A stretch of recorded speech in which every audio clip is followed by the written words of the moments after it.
ಬ್ಯಾಚುಲರ್ಸ್ಗಳಿಗಂತೂ ತುಂಬ ಈಸಿಯಾಗಿ ಮಾಡ್ಕೋಬಹುದು. ಜಾಸ್ತಿ ಏನು ಇಂಗ್ರೀಡಿಯೆಂಟ್ಸ್ಗಳಿಲ್ಲ. ಈ ಥರ ಮೊಟ್ಟೆ ಸಾಂಬಾರು ಮಾಡಿ ಮುದ್ದೆ ಜೊತೆಗೂ ಚೆನ್ನಾಗಿರುತ್ತೆ, ರೈಸ್ಗೂ ಚೆನ್ನಾಗಿರುತ್ತೆ. ಹಾಯ್ ಫ್ರೆಂಡ್ಸ್, ನಾನು ನಿಮ್ಮ ಚೈತ್ರ ಕಿಚನ್. ನೀವು ನೋಡ್ತಿದ್ದೀರಾ ಚೈತ್ರ ಕಿಚನ್ ಯೂಟ್ಯೂಬ್ ಚಾನಲ್. ನಾನು ಇವತ್ತು ಮೊಟ್ಟೆ ಸಾಂಬಾರು ಮಾಡೋದು ಹೇಗೆ ಅಂತ ಹೇಳ್ಕೊಡ್ತೀನಿ. ಈಸಿ ಆಗಿದೆ, ಟೇಸ್ಟ್ ತುಂಬ ಚೆನ್ನಾಗಿರುತ್ತೆ. ಏನ್ ಸಾಂಬಾರು ಮಾಡೋದು ಅಂತ ಕನ್ಫ್ಯೂಸ್ ಅಲ್ಲಿದೆ, ಒಂದು 10 ನಿಮಿಷದಲ್ಲೇ ಈ ಸಾಂಬಾರನ್ನ ಮಾಡ್ಕೊಬಿಡ್ಬೋದು. ಅದಕ್ಕೆ ಏನೇನ್ ಬೇಕು ಅಂತ ನೋಡ್ಕೊಬರೋಣ. ಮೊಟ್ಟೆ ತಗೊಂಡಿದ್ದೀನಿ ನಾನು 6, ತೆಂಗಿನಕಾಯಿ ತುರಿ ಒಂದು ಅರ್ಧ ಹೋಳು ತಗೊಂಡಿದ್ದೀನಿ, ಒಂದು ಮೀಡಿಯಂ ಸೈಜ್ ಈರುಳ್ಳಿ, ಒಂದು ಟೊಮೊಟೊ, ಧನಿಯಾ ಪೌಡರ್ ಮತ್ತೆ ಅಚ್ಕಾರದ ಪುಡಿ 2 ಮಿಕ್ಸ್ ಆಗಿರೋ ತಗೊಂಡಿದ್ದೀನಿ, ಕೊತ್ತಂಬರಿ ಸೊಪ್ಪು, ಶುಂಠಿ, ಬೆಳ್ಳುಳ್ಳಿ, ಒಂದು ಸ್ವಲ್ಪ ಕಡಲೆ ತಗೊಂಡಿದ್ದೀನಿ, ಸಾಂಬಾರ್ ಗಟ್ಟಿ ಬರಲಿ ಅಂತ, ಚಕ್ಕೆ ಲವಂಗ ಪೌಡರು. ಇವಾಗ ಮಸಾಲೆ ರುಬ್ಕೋಬೇಕು. ಮಸಾಲೆ ರುಬ್ಕೊಳ್ಳೋದಕ್ಕೆ ಏನೇನು ಹಾಕೊಳ್ಳೋಣ ಅಂತ ನೋಡ್ಕೊಳ್ಳೋಣ.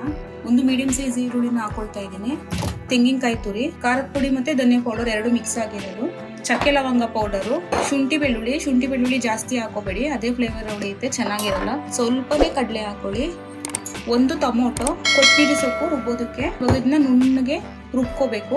ಇವಾಗ ಹೇಗ್ ಮಾಡೋಣ ಅಂತ ನೋಡ್ಕೊಬರೋಣ ಬನ್ನಿ, ರುಬ್ಕೊಂಡು ಸಿಗ್ತೀನಿ. ಬನ್ನಿ ಫ್ರೆಂಡ್ಸ್, ಮೊಟ್ಟೆ ಸಾಂಬಾರು ಮಾಡೋದು ಹೇಳ್ಕೊಡ್ತೀನಿ. ಇವಾಗ ಒಂದು ಕಡಾಯಿ ಇಟ್ಕೊಂಡಿದ್ದೀನಿ, ಕಡಾಯಿಗೆ ಎಣ್ಣೆ ಸೇರಿಸ್ಕೊಳ್ತಾ ಇದ್ದೀನಿ. ಎಣ್ಣೆ ಕಾದಿದೆ, ಒಂದು ಚಿಕ್ಕ ಈರುಳ್ಳಿನ ಒಗ್ಗರಣೆಗೆ ಕಟ್ ಮಾಡಿ ಹಾಕೊಳ್ತಾ ಇದ್ದೀನಿ.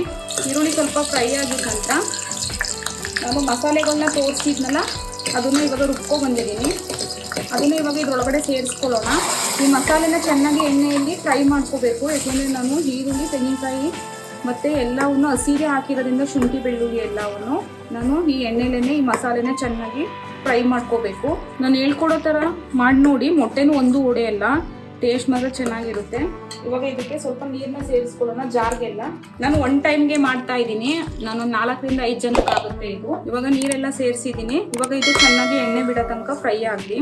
ಡೈಲಿ ನಿಮಗೆ ಏನು ಸಾಂಬಾರು ಮಾಡೋದು ಅನ್ನೋದೇ ಕನ್ಫ್ಯೂಸ್ ಆಗುತ್ತೆ ಅಲ್ವಾ? ಒಂದೊಂದು ಟೈಮ್ಗೆ ಈ ಥರ ಸಾಂಬಾರನ್ನ ಮಾಡಿ ಪದೇ ಮಾಡ್ತಾನೆ ಇರ್ತೀರಿ. ಬ್ಯಾಚುಲರ್ಸ್ಗಳಿಗಂತೂ ತುಂಬ ಈಸಿಯಾಗಿ ಮಾಡ್ಕೋಬೋದು. ಜಾಸ್ತಿ ಏನು ಇಂಗ್ರೀಡಿಯೆಂಟ್ಸ್ಗಳಿಲ್ಲ.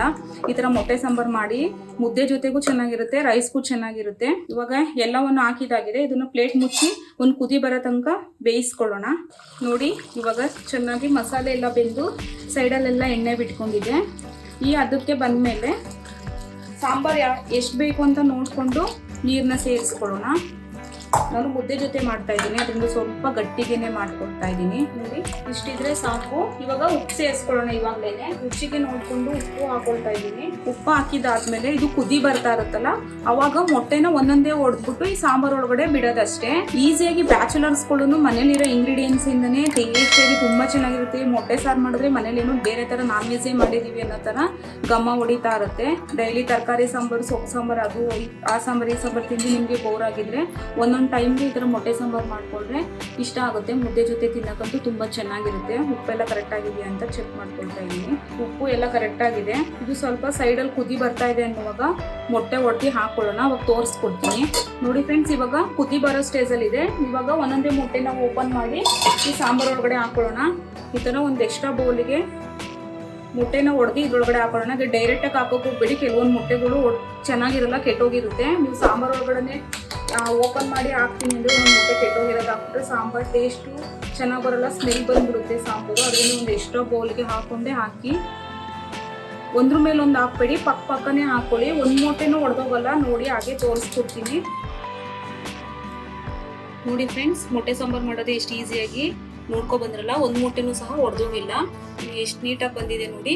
ಈ ವಿಡಿಯೋ ನಿಮಗೆ ಇಷ್ಟ ಆದರೆ ಲೈಕ್ ಮಾಡಿ, ಶೇರ್ ಮಾಡಿ, ಸಬ್ಸ್ಕ್ರೈಬ್ ಮಾಡ್ಕೊಳ್ಳಿ. ಮತ್ತೆ ಸಿಗ್ತೀನಿ ಇನ್ನೊಂದು ರೆಸಿಪಿ ಒಂದಿಗೆ. ನಾನು ನಿಮ್ಮ ಚೈತ್ರ ಕಿಚನ್.